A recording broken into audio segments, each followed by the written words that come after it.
I have a number keypad that I made with aluminum foil and decided to make a password lock system. So for every key that I press, it shows up on my serial port.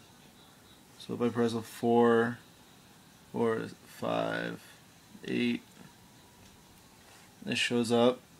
If I put in the incorrect password, which is a 6-digit code, it says denied. Also, the LED, the red LED lights up, showing that it's the wrong password. But if I put in the right password, the correct one, 4, 6,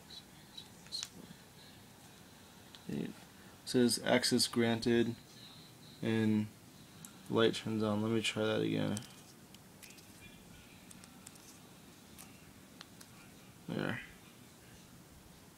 Also, for every key press, the LED flashes.